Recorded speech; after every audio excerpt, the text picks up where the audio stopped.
and they have 2 children.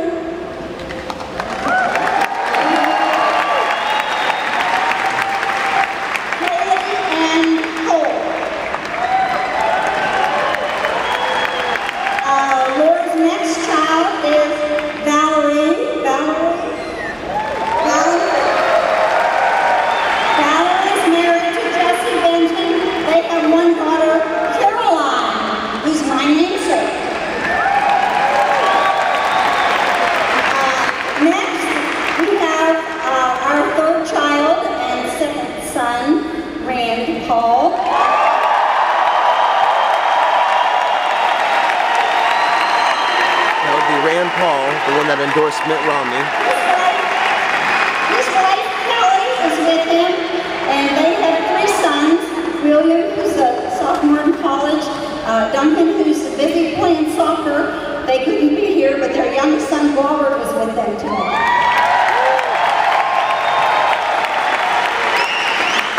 Then our number 4 child, Robert Paul, Dr. Robert Paul.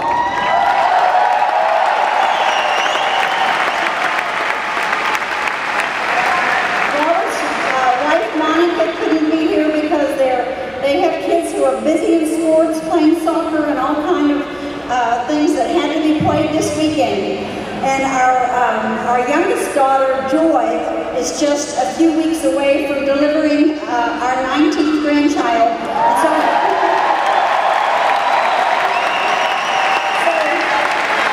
her doctor didn't want her to come.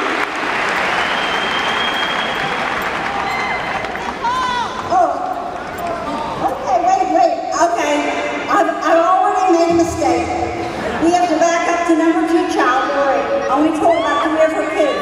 She has 2 more. Mark Hyatt is here.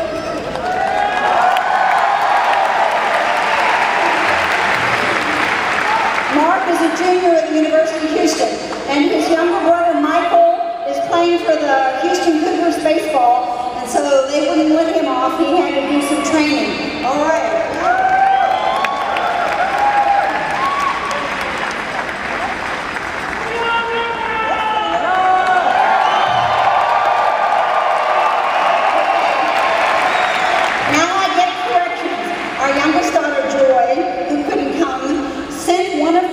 Twins to be here, but because this storm decided to come in, they whisked him away and he's on an airplane back to Texas.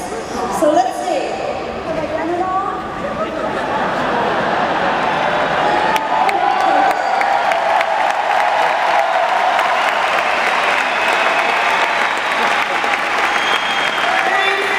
Thanks for putting up with all the history.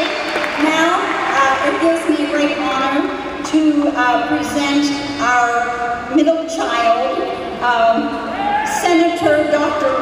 Rand Paul.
Supporting my dad, and also for supporting the cause of liberty and not letting our founding principles die.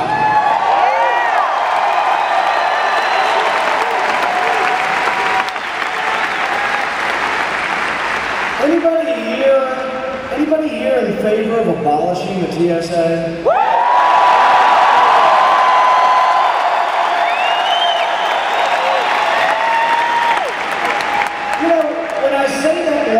They say, what are you complaining about? You can go to the airport. If you don't have health insurance, you can get a free breast exam. You can get a free mammogram. And if you mention the Ron Paul Revolution, you can get a free colonoscopy.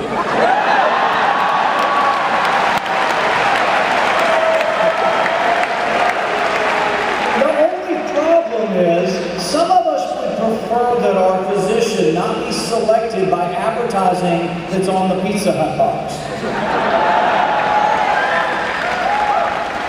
I had the director of TSA come before my committee, and he said, well, we've got to pat down these children. And I showed him a picture of a 6-year-old girl from Bowling Green, Kentucky, and the agent had her hands inside this little girl's pants.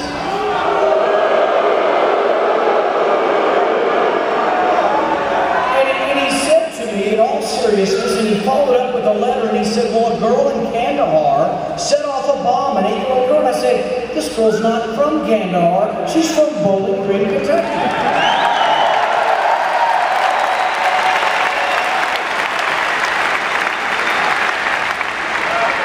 There's a professor at Harvard, and he wrote recently, his name's Noah Feldman, he wrote, the next time the TSA asks you to put your hands above your head, no, hun, just a little bit higher. No, hun, a little bit higher. And when you stand there for a vulnerable 7 seconds, the next time you do this, you ask yourself, is this the pose of a free man? Rand uses the TSA card quite often to galvanize support. We have had the beginning of some great victories, it's a we've yet to have the great victories. We did have a great so now he's getting creative with his language. When we passed Audit the Fed. Which will lead to the one world order currency. This is a credit to a certain congressman from Texas who got every Republican to vote for it and 100 Democrats to vote for it.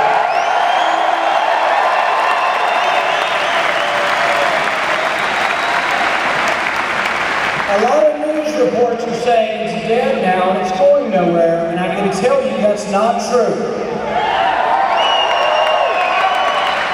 We have 29 co-sponsors in the Senate. I've sat down personally with Harry Reid twice, and Harry Reid assures me that he's been for Audit the Fed for over 20 years. Don't laugh, we found the YouTube videos. From 1987 on, Harry Reid has been for Audit the Fed. He's just not sure if he's still for it. But this is something we can do. When I go back in September, we're going to try to get a vote. Harry Reid is the only one that can allow me to have the vote. He has all the power. If everyone in this room convinces 100 other people to email Harry Reid and says, we want to vote on Audit the Fed, I think we still can get it. So that is for you to do.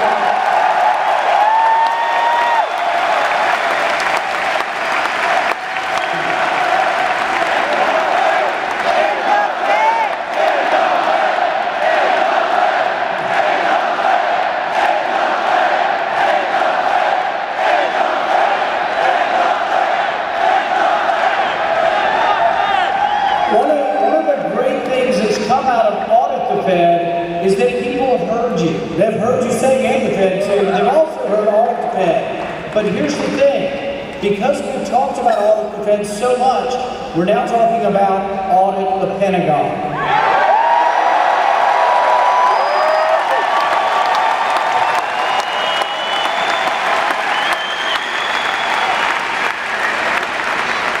Now, because of Hurricane Isaac, it's not sure whether my message will get to the Republican National Convention, but I'm pretty sure I'm going to be able to speak. But one of the messages that I will give to them is that Republicans need to acknowledge that not every dollar is well spent or sacred in the military, and we have to look for ways to get in every department of government.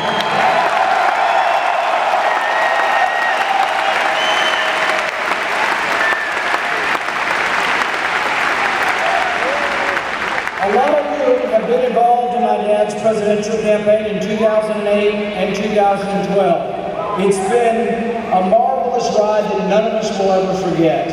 But there are three things that stick out in my mind, and to me are so incredible that they were ever spoken at all on a national stage. The first one, and the one I'll never forget, and this is something Republicans need to hearken to, Republicans need to understand, when they say, why do all these young people love Ron Paul? Why does the internet love Ron Paul? They think it's because he's cool. Well, you know, I'm his kid, I can tell you it's not because he's cool. But the ideas of liberty are cool, and I can tell you one moment that I thought was really cool when he said, you know what? When you read the Beatitudes, when you read the Sermon on the Mount, it doesn't say anywhere in there, blessed are the war makers.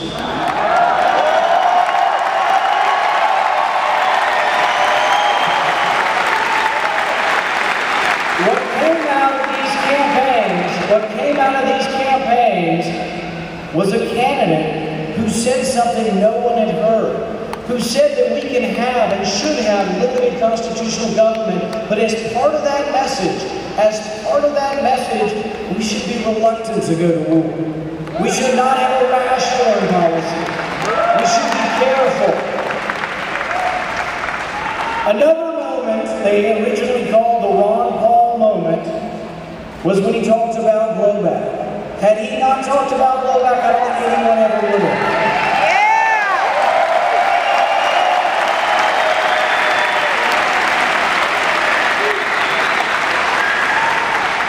And the one thing that people still fail to grasp, so many fail to grasp, is they say, well, that's what your enemies are saying. Well, if you want to know why your enemies attack you, it doesn't justify why they attacked you. It doesn't justify any attacks. But if you want to understand what's going on, you would have to know why they say they attacked you.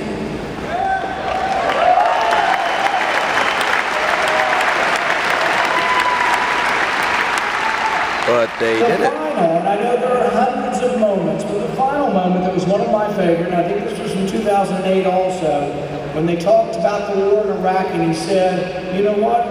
We just marched in, and we can just march out.